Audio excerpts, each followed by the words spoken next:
বাংলাদেশে এখন যে সিচুয়েশন, মানে এখন বাংলাদেশে কী ধরনের রিসার্চ বা কী ধরনের গবেষণা করলে আপনার কাছে মনে হয় যে কিছুটা হলেও আমরা বেনিফিটেড হব? আমি তোমারে বলবো আগামী 100 বছরে বাংলাদেশে 5টা থেকে 7টা ভূমিকম্প হইতে পারে 7 মাত্রা। যে হঠাৎ করে একটা ভূমিকম্প আসবে, আর ভূমিকম্প তো এমন না যে 1 মিনিট ধরে চলতেছে বা সামথিং, হঠাৎ করে একটা শেক হলো, কী করবে এখন এই মুহূর্তে কোনো কিছু বুঝে উঠতে পারতেছে না। সো আমার জাস্ট জানার ইচ্ছা যে আসলে এই ধরনের যদি কোনো কেস যদি আবার হয় বা এই ধরনের কোনো সমস্যা যদি আবার ক্রিয়েট হয়, তো জেনারেল পার্সনদের কোন কোন জিনিসগুলো মাথায় থাকা উচিত, মানুষের কী কী কাজ করা উচিত? বাংলাদেশে ধরো অনেকেই আমরা ড্রিলের কথা বলি, এই কথা বলি যে সরকার ড্রিল করাবে, দুর্যোগ ব্যবস্থাপনা ড্রিল করাবে। তুমিও জানো আমিও জানি যে এগুলো রিয়েলিস্টিক্যালি কতটা করবে বা কতটা হবে, এটা হলো তোমার নিজের দায়িত্ব। তুমি আইডেন্টিফাইটা করে ফেলো প্রত্যেকটা রুমে। বা দেন ধরো তোমার বলে যে যেখানে তোমার কলাম আর বিমের ইন্টারসেকশন, এটা one of the safest place. টার্গেটটা হলো drop down and cover. Hi, আমি শিহাব শাহরিয়ার। আমি এই মুহূর্তে পোস্ট ডক্টরাল অ্যাসোসিয়েট হিসেবে আছি ইউনিভার্সিটি অফ টেক্সাস এট আর্লিংটনে, আর্থ অ্যান্ড এনভায়রনমেন্টাল সায়েন্স ডিপার্টমেন্টে। সো রিসেন্টলি বাংলাদেশে একটা খুব বড় সড়ো একটা ভূমিকম্প হয়ে গেছে। সো এবং এটা নিয়ে অনেক রকমের কথাবার্তা, অনেক রকমের কিছু নিউজ পোর্টালে দেখতেছি, এবং হচ্ছে যখনই ফেসবুকে যাই বা কোনো সোশ্যাল মিডিয়াতে যাই, অনেক রকমের কথা শুনতেছি, দেখতেছি। অনেক ইনফরমেশন, মিস ইনফরমেশন বিভিন্ন জায়গায় ছড়াচ্ছে বা চলতেছে। বাট আমার কাছে মনে হচ্ছে যে কিছু জিনিস আমারও ক্লিয়ার হওয়া দরকার, এবং আমার কাছে মনে হয় যে কিছু জিনিস আসলে মানুষকেও অ্যাটলিস্ট জানানো দরকার। সো আমি সরাসরি আমার যারা গেস্ট আছে তাদের কাছে একটু চলে যাই। আজকে যে বিষয়গুলো নিয়ে আলোচনা করব সেটা হচ্ছে এই যে আর্থকোয়েক হলো সেটার পিছনে মেইন কারণটা কি, এবং হচ্ছে আর্থকোয়েকের মেইন বিষয়টা কি, আসলে এটার ব্যাকগ্রাউন্ডে কীভাবে কাজ করে সব কিছু। অ্যান্ড অলসো এটা কি আসলে ভবিষ্যতের জন্য কি আমরা বলতে পারি কি না যে নেক্সটে কোনো একটা ডেটে আর্থকোয়েক হবে, বা প্রেডিকশন বা ফোরকাস্টিং এই জাতীয় কোনো কিছু করা যাবে কিনা। প্লাস হচ্ছে আসলে যদি কখনো যদি আর্থকোয়েক হয় তাহলে হচ্ছে আমাদের কী কী জিনিস, আসলে কী কী স্টেপ নেওয়া উচিত, সেই জিনিসগুলো হচ্ছে আমি দুজন স্পেশালিস্টের সাথে কথা বলবো। They are my brothers. আমরা তিনজনই একসাথে হিউস্টন থাকি। So right now I am going to my guests. Hi, আমি উপাল শাহরিয়ার, ইউনিভার্সিটি অফ হিউস্টনে ভূতত্ত্ব বিজ্ঞানের উপরে পিএইচডি করতেছি। আমার গবেষণার বিষয় হচ্ছে structure and tectonics. Hi everyone, I am Nahid Hasan. Bangladesh থেকে জাহাঙ্গীরনগর বিশ্ববিদ্যালয় থেকে জিওলজিতে ব্যাচেলর অ্যান্ড মাস্টার্স করে দেন আপনার ইউনিভার্সিটি অফ হিউস্টন থেকে পিএইচডি করছি। পড়াশোনা শেষ করার পরে এখন একটা অয়েল অ্যান্ড গ্যাস কোম্পানিতে চাকরি করা হচ্ছে। থ্যাংক ইউ উপুল ভাই আর নাহিদ ভাই। তো আমি জাস্ট বেসিক একটা জিনিস মানে সবাইকে জানার ইচ্ছা, যেমন অনেকেই আছে এই বিষয়গুলো অনেক সময় ক্লিয়ার থাকে না, কিছু basics about like earthquake and everything. So আমাকে জাস্ট একটা শর্ট একটা ব্রিফ বলেন যে আসলে এই ভূমিকম্প জিনিসটা কি। এটা উপুল ভাই দিয়ে স্টার্ট করি আমরা। উপুল ভাই বলেন। তো ভূমিকম্প কি, এটাই হয়তো বা অনেক সময় আমরা বুঝতে পারি না। তো আমার কাছে খুব লেম্যানস টার্মে যদি বলি, যখন আর্থ বা আমাদের গ্রাউন্ড যখন শেক করে তখন আমরা ওইটাকে বলতেছি যে ভূমিকম্পন হচ্ছে বা ভূমিকম্প হচ্ছে। তো ভূমিকম্প হওয়ার পেছনে কিছু কারণ থাকে, সেই কারণগুলোতে না গিয়ে ভূমিকম্পের ডেফিনিশন দেওয়াটা কষ্ট। সেই আমি কারণের ক্ষেত্রে বলতে চাই যে পৃথিবীর টেকটনিক প্লেটের কথা ইদানিং তোমরা হয়তো বা খুব শুনে থাকবা টিভিতে বা বিভিন্ন মিডিয়াতে। তো সেই টেকটনিক প্লেটগুলো এখানে ইনভলভ থাকে। যেমন টেকটনিক প্লেট কি সেটা যদি একটু বলতে চাই শর্ট করে, যে আমাদের আর্থের 3টা লেয়ার আছে। সবার ভেতরে তো কোর, তার উপরে তোমার একটা লিকুইড লেয়ার থাকে বা ফ্লুইড লেয়ার থাকে, যেটাকে আমরা ম্যান্টল বলি। তার উপরে সলিড একটা পার্ট থাকে যেটাকে ক্রাস্ট বলা হয়। তো ক্রাস্টগুলো অনেকটা ভাঙা ভাঙা প্লেটের মতো, যে নর্মাল আমরা যেরকম প্লেট দেখি যে পানির উপরে যেমন প্লেটকে ছেড়ে দিলে ভেসে ভেসে যাবে এদিক ওদিক, সেই ক্রাস্টগুলো সেরকম বিভিন্ন প্লেটে ক্রাস্টটা বিভক্ত। তো সেই ক্রাস্টগুলো যখন মুভ করে একটা আর একটার সঙ্গে ধাক্কা খায় বা একটা আর একটার পাশাপাশি ঘষা খেয়ে চলে যায়, অথবা তোমার হচ্ছে একটা একটা থেকে ভেঙে সরে যায়, তো সেই সময়গুলোতে সে একটা বিপুল পরিমাণ এনার্জি সে রিলিজ করে। এই এনার্জি যে রিলিজ হয় সেই এনার্জিটা এসে আমাদের গ্রাউন্ডকে শেক করে। তো এটাই বেসিক্যালি আমরা পরবর্তীতে বলতেছি ভূমিকম্প। তো ভূমিকম্পের আমার কাছে এটাই মোটামুটি একটা সহজ ডেফিনিশন মনে হয়। অনেক কিছু জানলাম, বাট নাহিদ ভাই আপনার কি কোনো কিছু এটার সাথে অ্যাড করার কিছু আছে? উপল ভাই যেটা বললো আর কি, I guess very simplistic definition, right? যে if you think about the process, যখন বলতেছে যে প্লেট, তো আমি যদি কিছু প্লেটের এক্সাম্পল দেই, আপনারা তুমি হয়তোবা শুনবা যে ইন্ডিয়ান প্লেট অথবা আফ্রিকান প্লেট। সো কেন এত এনার্জি সে জেনারেট করতে পারতেছে, রাইট? তো তুমি যখন ইফ ইউ থিঙ্ক অ্যাবাউট যে ইন্ডিয়ান প্লেট, রাইট, এটা প্রবাবলি সাইজ হলো 1000 কিলোমিটার বা 1000 kilometre, or even more than that, I am just making up number, right? তো 1000 কিলোমিটার বা 1000 কিলোমিটারের একটা বডি যখন মুভ করে, তো you can think about the amount of energy it releases, right? And then সেই ইন্টেন্সিটিটা আমরা এক্সপিরিয়েন্স করি।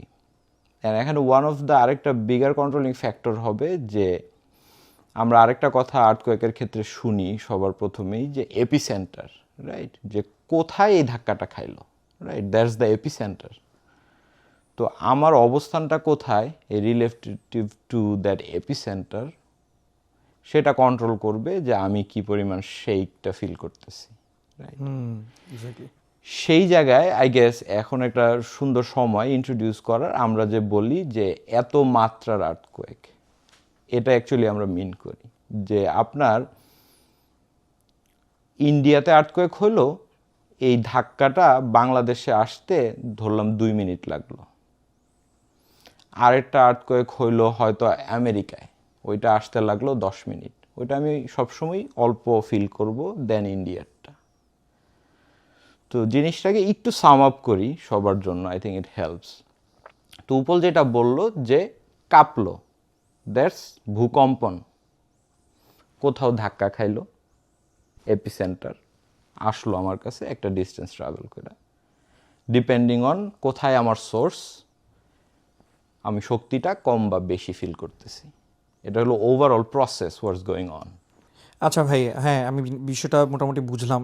জানতে চাই মেইনলি, যেমন আমরা যেটা দেখি অনেক সময় পত্রিকায় দেখি বা বিভিন্ন জায়গায় দেখি যে এত মাত্রার ভূমিকম্প হয়েছে, বা রিক্টার স্কেল 5.3, 5.5, অনেক জায়গায় দেখলাম 8.7। এখন আমার বিষয়টা হচ্ছে মানে এই ভ্যালুগুলো জেনারেলি কী মিন করতেছে, অ্যান্ড এটা জানাটাও বা আমাদের জন্য কেন দরকার, অ্যান্ড এটা এই যে এই মাত্রা, কোন মাত্রা দেখলে আমরা কীরকম বুঝবো যে এটা, ধরেন ফর এক্সাম্পল 5.3, এখন আমি যদি বলি 5.6 অর 6.3, এটার মধ্যে কোনটা বেশি মানে ভয়াবহতা? একজন গবেষক যে ধরো তোমার আর্থকোয়েক নিয়ে গবেষণা করতেছে, তার নাম হইল Richter, as simple as that.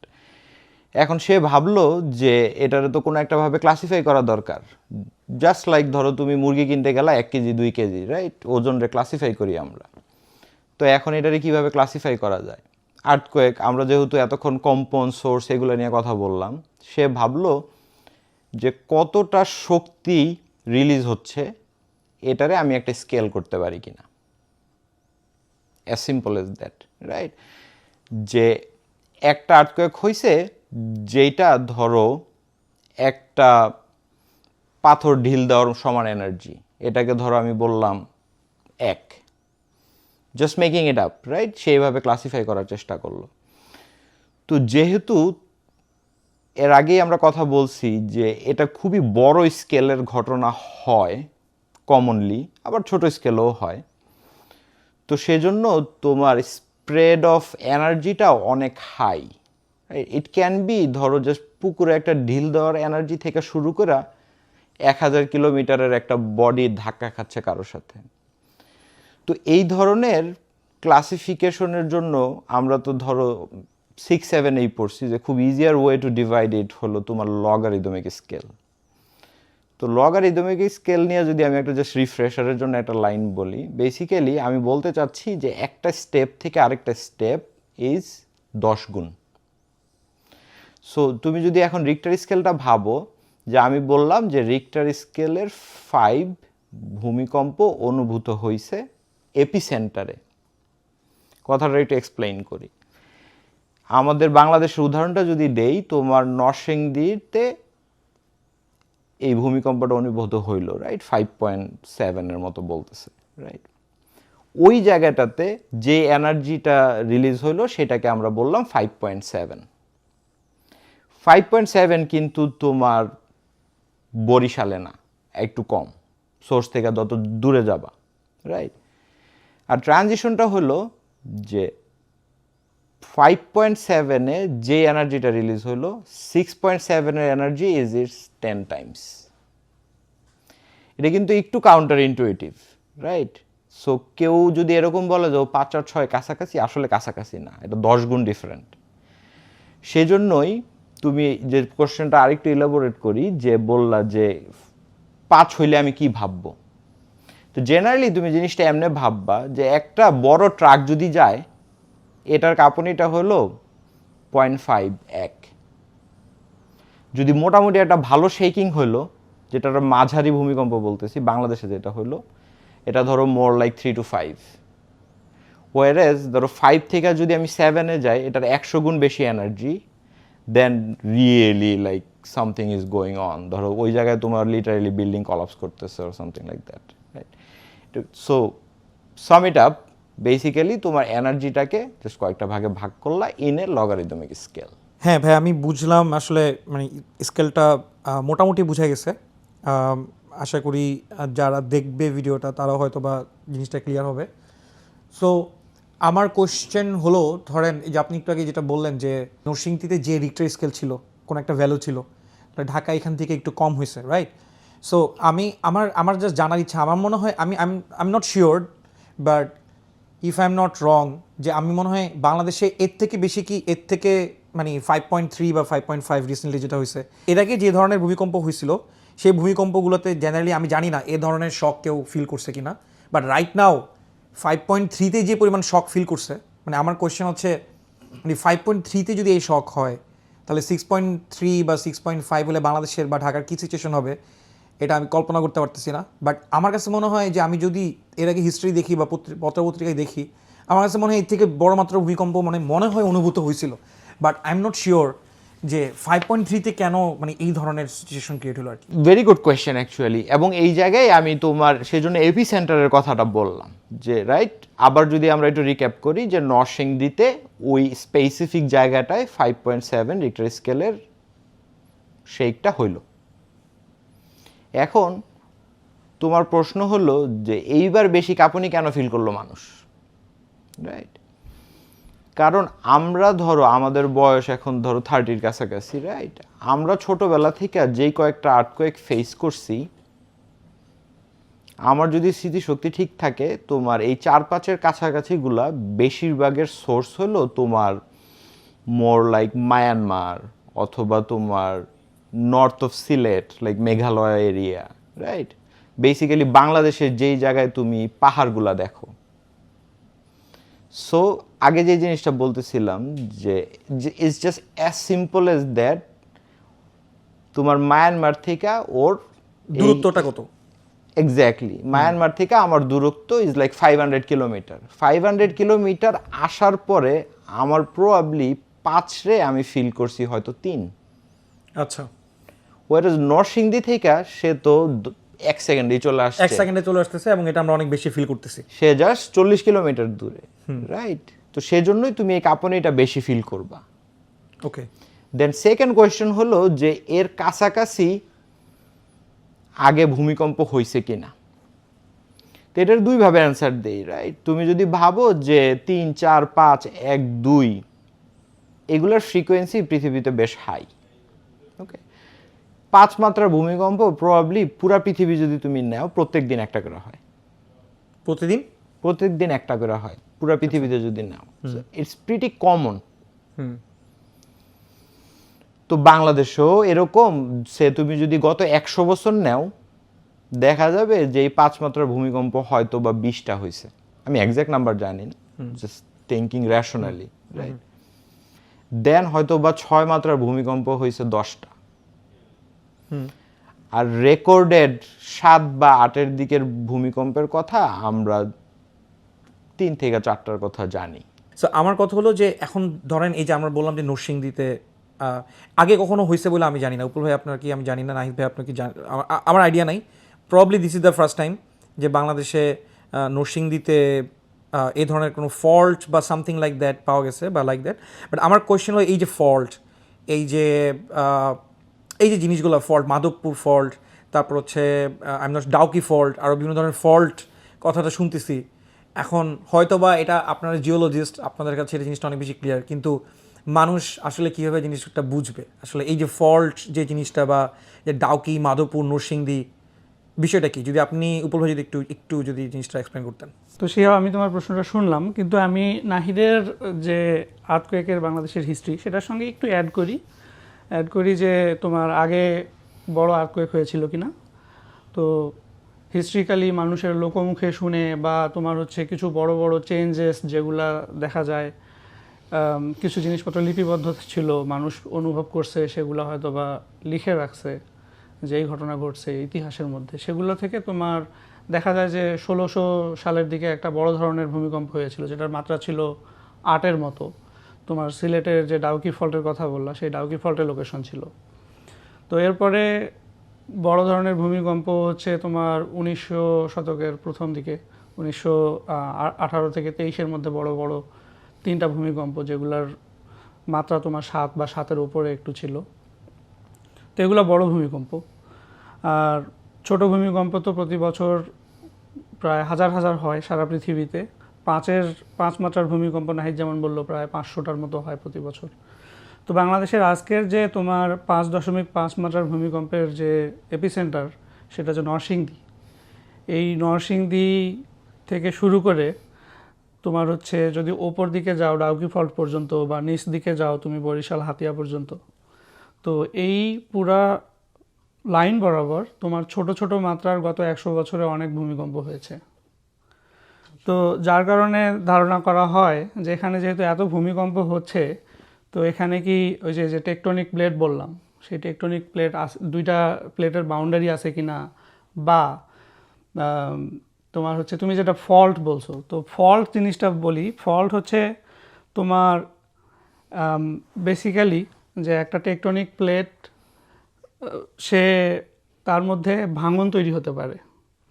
তো ভাঙন তৈরি হওয়ার জন্য বেসিক্যালি তোমার হচ্ছে স্ট্রেস লাগে, কোনোখান থেকে পুশ করলে সেটা ব্রেক করে সেখানে তোমার হচ্ছে ল্যান্ডমাস ডিসপ্লেস হয়। সেই ডিসপ্লেসটা হতে পারে উপরের দিকে, যখন তোমার পুশ করবে ভেঙে উপরে উঠে যাবে, ওইটা একটা ডিসপ্লেসমেন্ট হয়। আর একটা যদি জিনিসটা অ্যাঙ্গেলে থাকে, তখন সে ধাক্কা খেয়ে উপরেও তো উঠবে, আবার স্লিপও করবে সামনের দিকে। তো এইটাকে বলা হয় তোমার যে স্লিপ মুভমেন্ট থাকতেছে।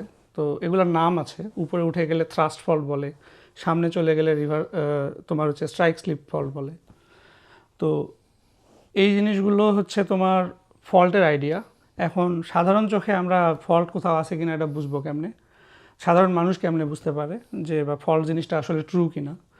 তো সিলেটের জাস্ট জাফলংয়ে যদি আমরা যাই, হঠাৎ করে দেখা যাবে যে বাংলাদেশ অনেক নিচু, তারপরে ইন্ডিয়ার মেঘালয় মানে বেশ ভার্টিক্যালি উপরে উঠে গেছে। তো এটা একটা মেজর উদাহরণ যে কিভাবে তোমার ল্যান্ড ডিসপ্লেস হয়ে উপরে উঠে গেছে বা নিচে নেমে গেছে। তো যার কারণে যেটা তোমাকে দেখাচ্ছে যে এখানে একটা ফল্ট আছে।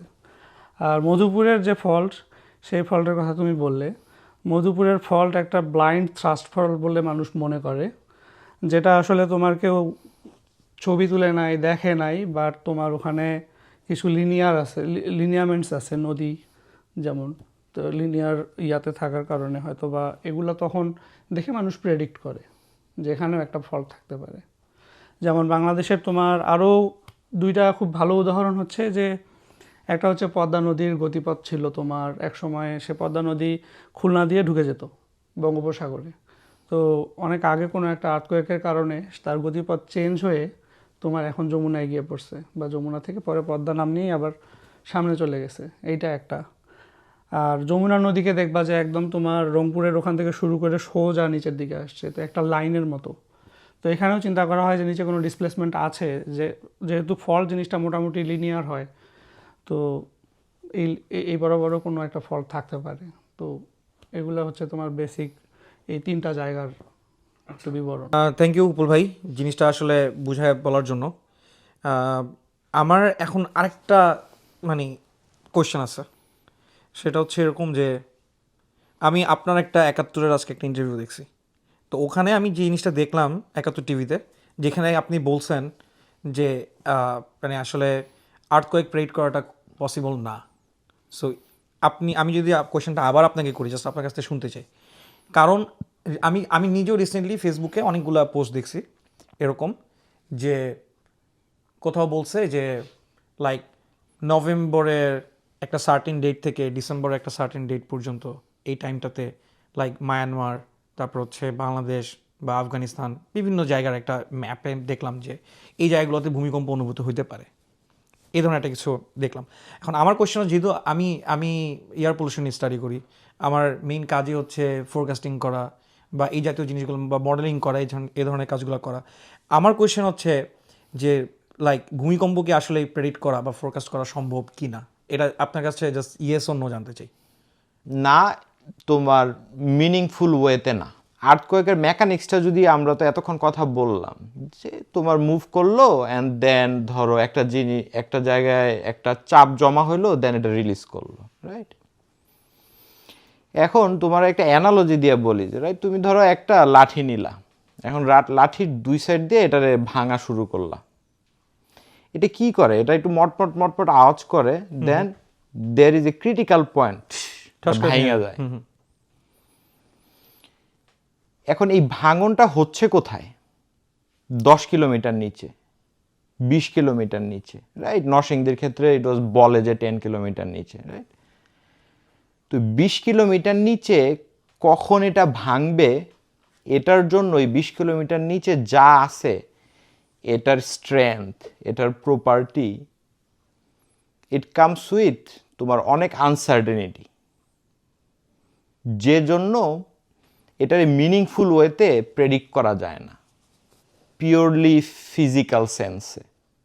তুমি যদি ফিজিক্স অ্যাপ্লাই করে প্রেডিক্ট করতে চাও, পুরা পৃথিবীতে হাজার হাজার লোক আছে যারা এটাকে ধরো তোমার নিউমেরিক্যাল মডেল দিয়ে প্রেডিক্ট করতে চায়।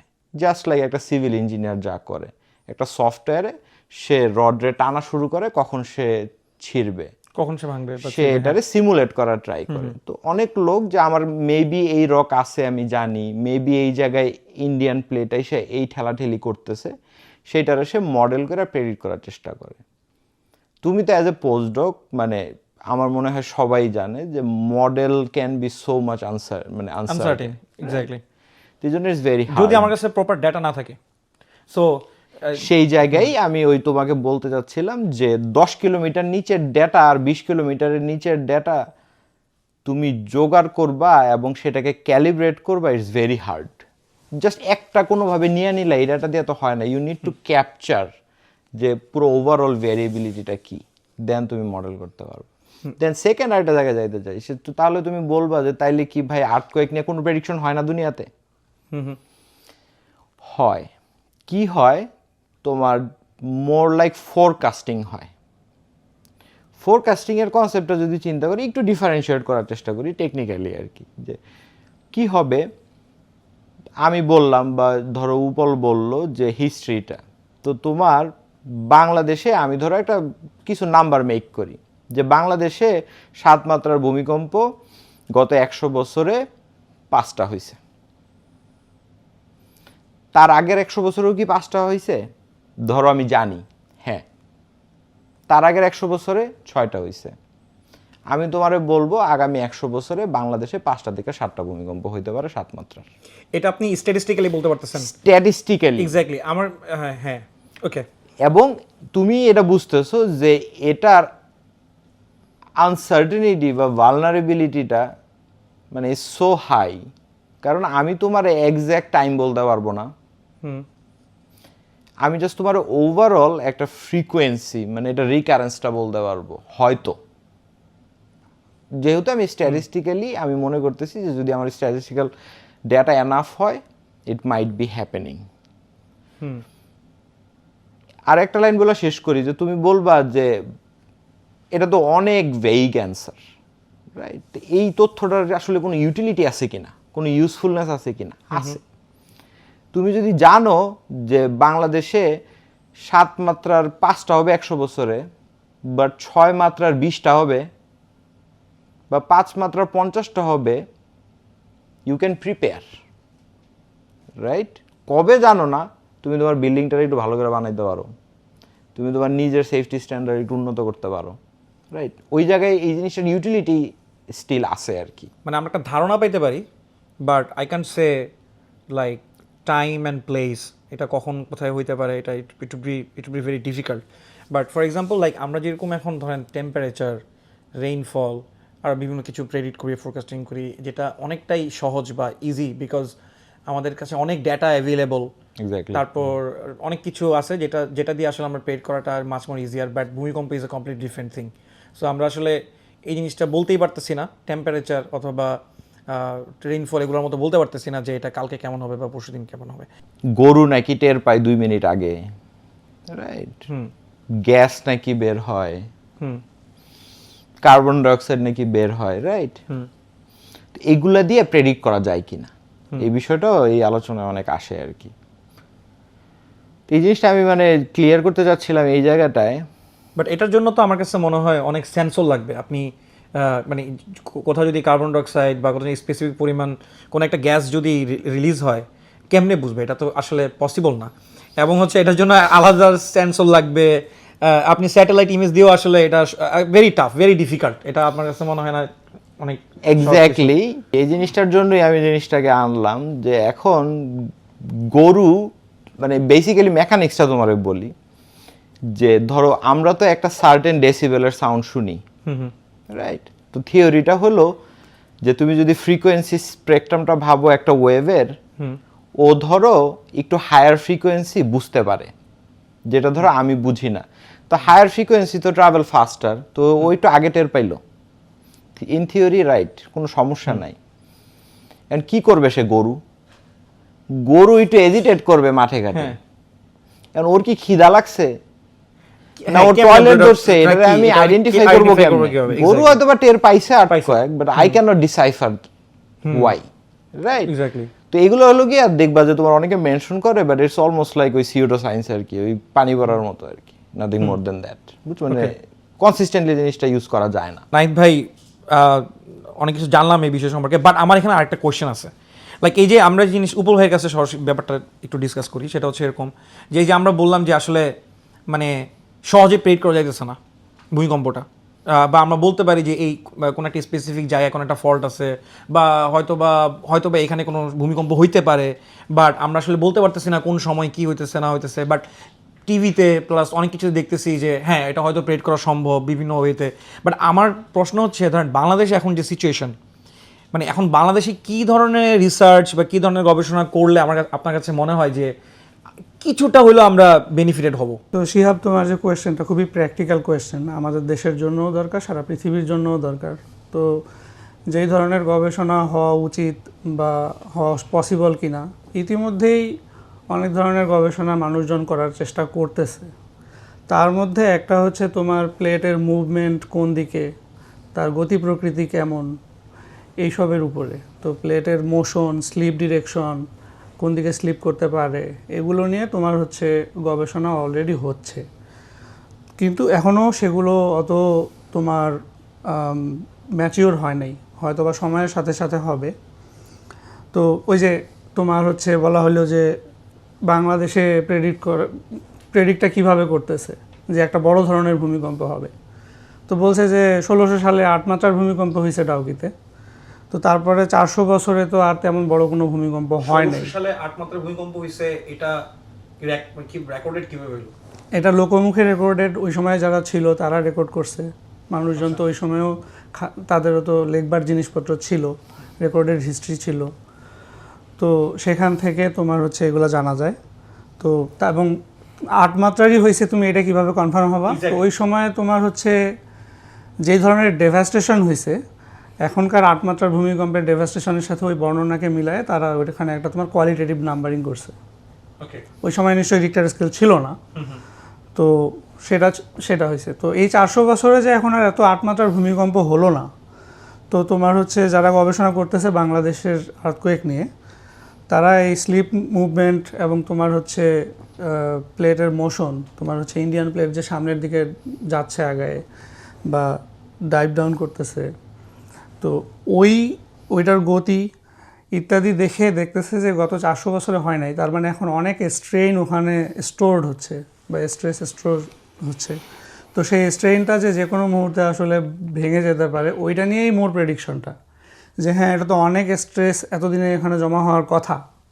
তো সেইটা নিয়েই বেসিক্যালি তুমি দেখবা যে ঢাকা ভার্সিটির যারা প্রফেসর এটা নিয়ে কাজ করে বা বাংলাদেশের ভূমিকম্প নিয়ে যারা কাজ করে, তাদের বেসিক যে পয়েন্টটা তারা এইটার উপরে বেস করে বলে। এবং এই কথাটা আমার না, এই কথাটা হচ্ছে তোমার ওই মাইকেল স্টেকলার, কলাম্বিয়া ইউনিভার্সিটির প্রফেসর, উনি কাজ করে বেশি 20 বছর ধরে করতেছে, ওনারই কথা।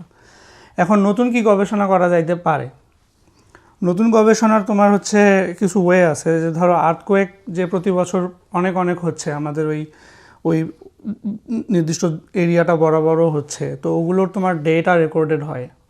স্পেশালি তোমার যে ওয়েবগুলো আসে, তোমার 3-4 ধরনের ওয়েব আছে। সাইজমিক ওয়েব রিলিজ হলে তারা 3-4টা ওয়েব, সেগুলো তোমার হচ্ছে রেকর্ডেড হয় সাইজমোমিটারে। তো সেগুলো ধরো আরও ডেন্সলি সাইজমোমিটার বসায় ওগুলোকে ভালোভাবে রেকর্ড করা যায়। তো সেই ওয়েবগুলো বেসিক্যালি তোমার ভেলোসিটি ডেটা দেয়। সেই ভেলোসিটি ডেটা দিয়ে তোমার হচ্ছে মানে ওয়েভের ভেলোসিটি, সেই ভেলোসিটি ডেটা দিয়ে তোমার হচ্ছে প্লেটের ইমেজ তৈরি করা যায়, যেটাকে টমোগ্রাফি বলে, যে কিভাবে প্লেটটা যাচ্ছে বা থ্রাস্ট আপ হচ্ছে বা সামনে মুভ করতেছে। তো এই জিনিসগুলো তোমার হচ্ছে একটা ধরো সময়ের সাথে সাথে যদি তোমার আজকে নিল আবার 50 বছর পরে নিল, তখন তো ওই মুভমেন্টটাকে একটা প্রেডিক্ট করার একটা পসিবিলিটি থাকে, একটা আইডিয়া দেয়। আর তার সাথে সাথে এইসব জায়গায় তোমার ওই যে নাহিদ যেরকম বলছিল যে রকের স্ট্রেংথটা একটু বেশি কঠিন হয়ে যায়, কারণ আর্থকোয়েকগুলো অনেক ডিপে হয়, তোমার 10 কিলো, 20 কিলো, 30 কিলো ডিপে হয়।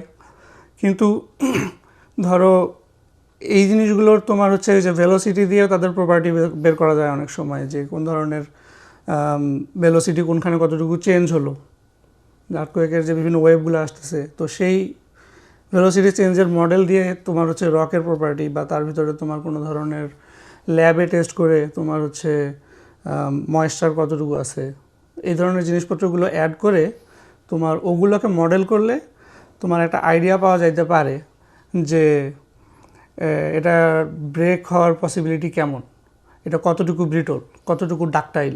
ব্রিটল হলে খুব দ্রুত ভাঙে, ডাকটাইল হলে বেঁকে যায়। তো এই জিনিসগুলো দিয়ে হয়তো বা তোমার একটা কিছু দাঁড় করানো সম্ভব, বাট ইট টেক্স টাইম এবং আরও নলেজ ডেভেলপ করতে হবে। এবং অ্যাবসলিউট ওয়েদার ফোরকাস্টিংয়ের মতো করার মতো এখনও পর্যন্ত কোনো টেকনোলজি নাই। আপনি কি কোনো কিছু অ্যাড করতে চান এর সাথে? হ্যাঁ, এইটা অ্যাড করা যায়। তোমার ধরো উপল যেটা নিয়ে কথা বলছে, এটা হলো তো ধরো অলমোস্ট একাডেমিক সেন্স, রাইট? তো বাট আমি একটু প্র্যাকটিক্যাল সাইডের কথা বলি, যে এখন বাংলাদেশের জন্য তুমি কি করতে পারো, রাইট? বাংলাদেশের জন্য কি করতে পারো বলতে, এটা ধরো মোর লঙ্গার স্কেল, রাইট? তুমি ধরো 10 বছর 20 বছর এই নলেজগুলো গ্যাদার করবা, রিসার্চ করো, ভেরি সিস্টেম্যাটিক রিসার্চ, রাইট? ওয়ারেজ তুমি যদি প্র্যাকটিক্যাল রিসার্চের কথা ভাবো, একটা সিম্পল জিনিস তুমি ভাবো যে এখন নরসিংদীতে যদি আর্থকোয়েক হয় আর সেখানে যদি একটা ফল্ট মুভমেন্ট হয়, আমি যদি বাই চান্স ফল্টটারে ম্যাপ করতে পারি যে এই ফল্টটার এক্সটেন্টটা কই, কত লম্বা, কত প্রস্থ, তুমি ওটার উপরে বাড়ি বানাইলা না, রাইট? আচ্ছা, এটারও প্র্যাকটিক্যাল ইমপ্লিকেশন। তো তুমি যদি ধরো যারা বাংলাদেশে জিওলজি বা জিওফিজিক্যাল রিসার্চ করে, তারা যদি তোমাকে একটু মোর হায়ার রেজলিউশন, একটু মোর প্রিসাইজ ফল্ট লোকেশন এইসব দিতে পারে, তুমি যদি সেই ধরনের ফান্ডিং দিতে পারো, then you can get that information. And the bigger implication can be, ধরো বাংলাদেশেও আছে অলরেডি, যে তুমি বাংলাদেশকে কিছু ভাগে ক্লাসিফাই করতে পারো, যে এই জায়গাটা বেশি রিস্কি, এই জায়গাটা কম রিস্কি, এই জায়গায় বাড়ি বানাইলে আমার এই ধরনের প্রিকশন বা ডিজাইন আমার ইন্ট্রোডিউস করতে হবে। ওই কারণ ultimately it comes with money, right? কথার কথা, বরিশালে যদি আর্থকোয়েক না হয়, আমার তো বিল্ডিংয়ের পিছনে এত টাকা খরচ করাটা লস প্রজেক্ট, রাইট? সো তুমি যদি এক্স্যাক্টলি বিষয়গুলো আরেকটু বেটার ডিলিনিয়েট করতে পারো, it will be much more practical way of spending money also আর কি। যখনই বাংলাদেশে আপনার লাস্ট যে ভূমিকম্পটা হইলো, আমি যখন বাসায় ফোন দিলাম, তখন হঠাৎ এই সিচুয়েশনটার কথা যখন আমি শুনলাম, তখন লাইক ফর এক্সাম্পল আমার আম্মু বলতেছে যে কী করবে উনি বুঝতে পারতেছে না এই মুহূর্তে। অ্যান্ড মানে টু বি ভেরি অনেস্ট তখন আম্মু আর আমার আপু বাসায় ছিল। তো এখন পয়েন্ট হচ্ছে ওনারা ওই সিচুয়েশনে হঠাৎ করে কি করবে তাদের মাথা কাজ করতেছিল না, কারণ দে ওয়ার নট প্রিপেয়ার্ড যে হঠাৎ করে একটা ভূমিকম্প আসবে। আর ভূমিকম্প তো এমন না যে 1 মিনিট ধরে চলতেছে বা সামথিং, হঠাৎ করে একটা শেক হলো, কী করবে এখন এই মুহূর্তে কোনো কিছু বুঝে উঠতে পারতেছে না। সো আমার জাস্ট জানার ইচ্ছা যে আসলে এই ধরনের যদি কোনো কেস যদি আবার হয় বা এই ধরনের কোনো সমস্যা যদি আবার ক্রিয়েট হয়, তো জেনারেল পার্সনদের কোন কোন জিনিসগুলো মাথায় থাকা উচিত, মানুষের কী কী কাজ করা উচিত, এই জিনিসগুলো একটু ব্রিফলি আমার মনে হয় সবার জানা উচিত, বা কি করা উচিত একদম আপনার ডিজাস্টার যখন হচ্ছে ওই টাইমটাতে আসলে কার কীরকম করা উচিত, নাইট ভাই যদি বলতেন। বা জাস্ট জেনারেল কমন সেন্স বা ডকুমেন্টেশনে যা দেখি সেইটার পার্সপেক্টিভে 2-3টা তোমার অ্যাঙ্গেল শেয়ার করতে পারি আই গেস। তো যে কোনো ধরনের তুমি যদি একটা মানুষের কাজকে ভাবো, এটা যত রুটিন ইউ ক্যান বি তত এফিশিয়েন্ট। এটা এক্সপ্লেইন করি, রাইট? সকালে উঠা যাই ব্রাশ করতে, ভাবিও না, রাইট? এটা হলো তোমার রুটিন, তোমার it gives you efficiency, right? তো বেসিক্যালি তুমি যদি ভাবো যে আমার ওয়ান অফ দ্য ডিজাস্টার হলো আর্থকোয়েক, তা আমি কি প্রোটেক্ট করতে চাচ্ছি নিজেকে? প্রোটেক্ট করতে চাচ্ছি ভাইঙ্গা কিছু আমার মাথার উপরে পড়বে না। That's what I am trying to protect, right? তাহলে কি করবা, যে ধরো তুমি একটা তোমার আম্মা বা তোমার বোন ধরো একটা 3 বেডরুমের বাসায় থাকে, মোর অর লেস প্রত্যেকটা রুমে তুমি একটা আইডেন্টিফাই করে রাখো যে একটা আর্থকোয়েক হইলে I am going under this. একটা কথার কথা, তোমার আম্মার বেডরুমে একটা টেবিল আছে যেটা একটু স্টাডি, ধরো একটু শক্তপোক্ত, এটা ধরো উনি মাথার মধ্যে আইডেন্টিফাই করে রাখলো যে এরকম ঝাঁকুনি হলে নেক্সট টাইম আমি টেবিলটা নিতে যাচ্ছি, কারণ ছাদের থেকে কিছু ভাঙা বললে এটা আমার প্রোটেকশন দিবে। বুঝছো? তো I am trying to say যে তোমার তাদের ধরো they will be better off, তারা যদি বিষয়টা ধরো মাথার মধ্যে গাইথা ফেলতে পারে থ্রু রেপিটেশন। বুঝছো জিনিসটা? কারণ বাংলাদেশে ধরো অনেকেই আমরা ড্রিলের কথা বলি, এই কথা বলি যে সরকার ড্রিল করাবে, দুর্যোগ ব্যবস্থাপনা ড্রিল করাবে। তুমিও জানো আমিও জানি যে এগুলো রিয়েলিস্টিক্যালি কতটা করবে বা কতটা হবে, এটা হলো তোমার নিজের দায়িত্ব। তুমি আইডেন্টিফাইটা করে ফেলো প্রত্যেকটা রুমে। বা দেন ধরো তোমার বলে যে যেখানে তোমার কলাম আর বিমের ইন্টারসেকশন, এটা one of the safest place. আমার বাসায় যদি আমি হিসাব করি, সেটা হচ্ছে আমার বাসায় যে ধরনের খাট আছে, আমার খাটের নিচে কোনো জায়গা নেই। ফর এক্সাম্পল এমন হইতে পারে যে স্টোরেজ বেড, অথবা এমন হইতে বাংলাদেশে ইন জেনারেলি আমরা খাটের নিচে কত কিছু তো রাখি।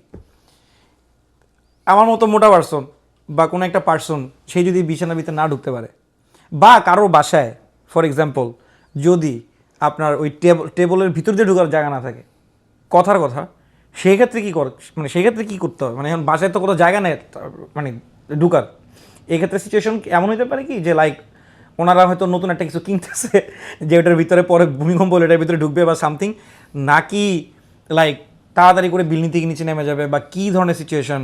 তো শিহাব, চমৎকার প্রশ্ন। যে টেবিল তো সব ঘরে নাও থাকতে পারে। যারা পড়াশোনা করে তাদের ঘরে হয়তো টেবিল থাকে, যারা পড়াশোনা করে না তাদের হয়তো বা থাকে না, মুরব্বীরা ঘরে থাকে না, ট্রু।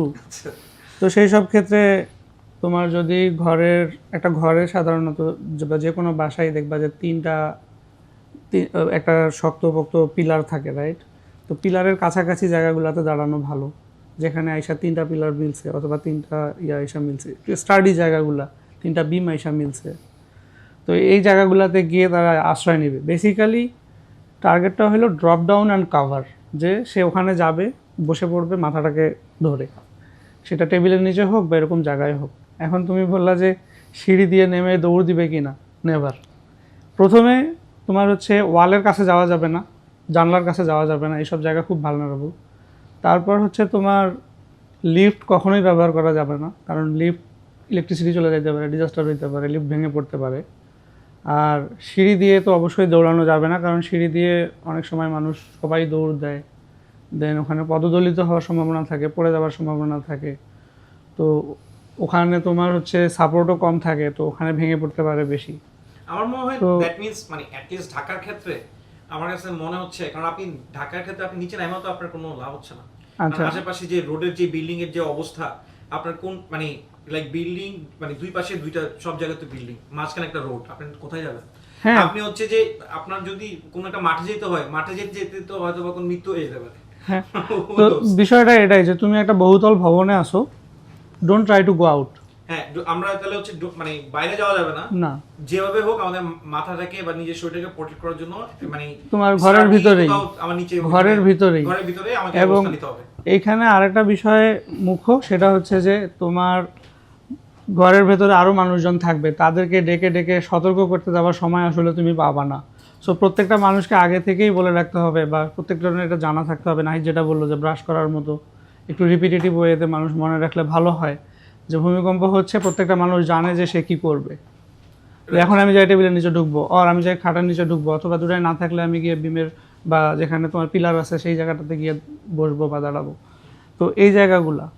আর বিল্ডিংয়ের বাইরে যাওয়ার সময় পাওয়ার কথা না যদি বিল্ডিং ভেঙে পড়ে, আর ভেঙে যদি পড়েও, তো যেসব লোকজন রাস্তাঘাটে আছে তাদের অবশ্যই ফাঁকা জায়গায় যাওয়ার চেষ্টা করা উচিত। যে গাড়ি চালাচ্ছে তার উচিত যেই জায়গায় গাছ নাই বা ইলেকট্রিক পোল নাই সেই জায়গায় যে গাড়িটাকে থামানো।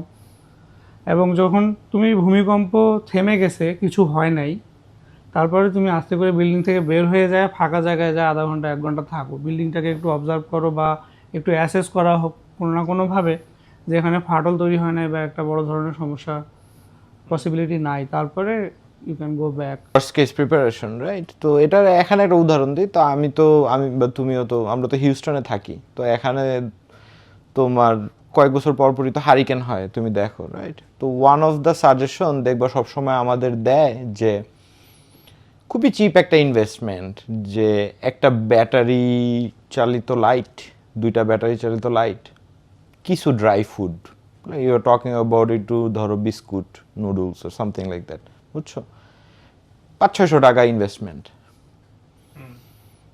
কারণ তুমি যদি মনে আছে রানা প্লাজার কথা যদি চিন্তা করে দেখো, যে 18 দিন পরে একজন পাওয়া গেছে। তো এই ধরনের জিনিসটা যদি সেট আপটা যদি তোমার একটা বাসায় 2-3টা জায়গায় থাকে, হয়তো 2-3 জন কিন্তু মোস্ট প্রবাবলি তারা ধরো আরেকটু সার্ভাইভ করার চেষ্টা করতে পারতো, বুঝছো? তো আই গেস এই ধরনের আর কি, বুঝছো জিনিসটা। আর উপল তো তখন এক্সপ্লেন করলো যে কি করবে আর্থকোয়েকের সময়। আমি একটা লাইন অ্যাড করতে চাচ্ছিলাম, যে যেটা ধরো আমাদের দেশে আমরা মনে হয় অত সহজে করতে চাই না, যে একটু বেসিক সিচুয়েশনাল অ্যাওয়ারনেস, রাইট? এটা কমন সেন্স। কিন্তু আমার বিল্ডিংয়ে যদি 200 মানুষ হয় আর আমি সিঁড়িতে দৌড়েলে তো আসলে ইট ক্যানট ব্রিং এনি ধরো গুড আউটকাম। একটু ওভারঅল অ্যাওয়ারনেসটা রাখা, হোয়াটস গোয়িং অন, রাইট? একটা আর্থকোয়েক হইছে, 2-3 মিনিট পরে তুমি দেখতেছো যে কাপাকাপি নাই, maybe then you go out, একটা মাঠ খুঁজে বাইর করো আর something like that. Overall just অ্যাওয়ারনেসটা যে কি চলতেছে, একটু সেটেল হওয়াটা, বুঝছো জিনিসটা? আমি আসলে অনেক কিছু দেখতেছি, আমি জানি না ঢাকা শহরের অবস্থা কিরকম হবে। আপনার কাছে কি মনে হয়? ইট উড বি লাইক কি বলবো, আমার কোনো ল্যাঙ্গুয়েজ খুঁজে পাচ্ছি না। এটা কি হতে পারে? মৃত্যুপুরী বা সামথিং। হ্যাঁ, তো এইটাতে আমরা তো ধরো অনেকক্ষণ কথা বললাম, এই বিষয়টার একটু সাম আপ করি। আমার opinion, war do I stand? আমার ওপিনিয়ন হলো যে একটা বড় আর্থকোয়েক হবে কি না, তুমি যদি সায়েন্স টাইন্স সব মিলে দেখো, ইটস জাস্ট 50-50। এই একটা জিনিস আমি অ্যাজ এ জিওলজিস্ট ধরো তোমার বলতে চাই। ওকে, তো দেন 50-50 হলে তুমি কি করো? যে কোনো কিছুই দুনিয়াতে 50-50 হলে আমি অত স্ট্রেসও নেই না, আমি আবার অত ঘুমায়ও থাকি না। আমার মতে বাংলাদেশে that's what people should do. আগামী যদি 20 বছরও কোনো আর্থকোয়েক না হয়, scientifically I would not be surprised. তো আমার লাইফ এখানে হেল্প করে ফেলার কিছু নাই। আবার দেন কালকে হইলে I take some precautions. 1 number precaution হলো অ্যাটলিস্ট জাস্ট মানে যারা বাড়িওয়ালা ধরো ইনভেস্টিগেট ইউর বিল্ডিং, যে আর্থকোয়েকটা যে হইলো, কি হইলো, কোনো ড্যামেজ হইলো কি না, right? Just due diligence. Then তুমি কিছু ইমার্জেন্সি প্রিপারেশন নিলা, দেন তুমি তোমার ফ্যামিলি মেম্বার নিয়ে একটা জাস্ট একটা উইকেন্ড ফানের মতো, যে তুমি এটা আইডেন্টিফাই করলে আর্থকোয়েক হইলে আমরা এটা করি। That's all you can do, then live your life, right?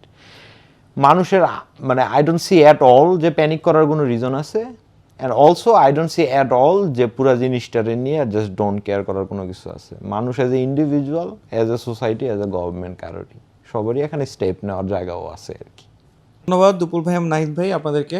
আশা করি সবাই বিষয়গুলো খুব ভালো মতো বুঝতে পারছে। আমি জানি না কতটুকু আমরা দিতে পারছি, বাট আমার কাছে মনে হয় এই জিনিসগুলো আসলে সবার জানা দরকার ছিল। বাংলাদেশের এখন যে সিচুয়েশন, ঢাকা শহরের যে এখন যে সিচুয়েশন, এটা আসলেই আমাদেরকে ভাবাচ্ছে। আশা করি আজকে যারা গেস্ট ছিল তাদের সবার কথায় আপনারা সবাই উপকৃত হবেন। ধন্যবাদ।